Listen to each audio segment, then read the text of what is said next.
You're listening to today's inspirational message on the Proverbs with Kurt Bjorklund.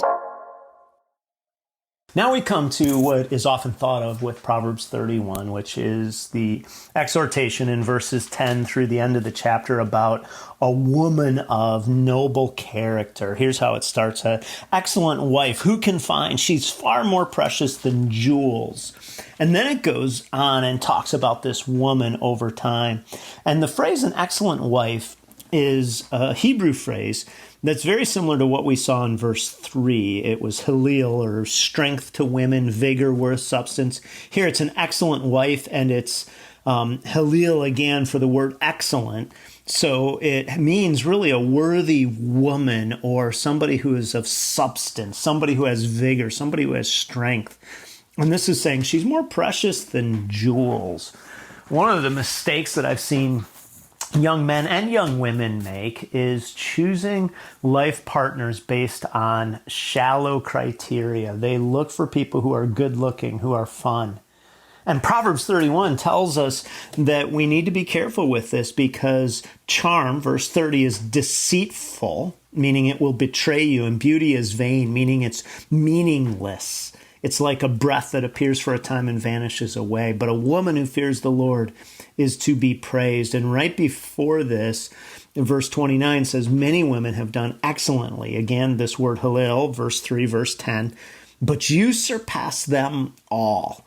And so this is an exhortation of saying, don't be fooled by charm and beauty, because charm and beauty, although they have their place, charm can be deceitful and beauty can be meaningless, but when somebody has character and substance, that brings more good to your life if you're a young man, and is of more praiseworthiness than simply beauty. And so here the simple question is this, and that is, if you're a person who's already married and you say, I didn't marry a person of character, especially a woman of character, what am I to do? Well, certainly that's a tough situation, but usually what I have found is that people who say that actually married somebody who had character, and they chose well, but the years have obscured the beauty of the person's character because of just the demands of life. And so, although there are extreme cases that would have a different answer, I would encourage you to say, why did I marry this person? Let me go back and try to help discover it. If you're a person who's in the dating scene, can I just encourage you not to over prioritize beauty or charm, the fun, the pizzazz, but prioritize character. Character will live well over time. I've been married for over 30 years as I'm recording this. And when I married because I thought my wife was pretty. She was somebody who believed in Jesus. She was smart. She was fun. But I can honestly say after 30 years, she's still all of those things. But the substance of her character, her Halil, has been much more important than I even began to understand at the time. And then if you're a woman, can I just say this, and because this is directed to women, are you spending as much time working on your character as you are your appearance?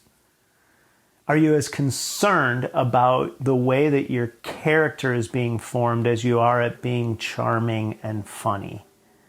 Because here this text is just saying what is to be praised, but a woman of character, a woman who has this kind of Halil, this kind of strength at the core of her being.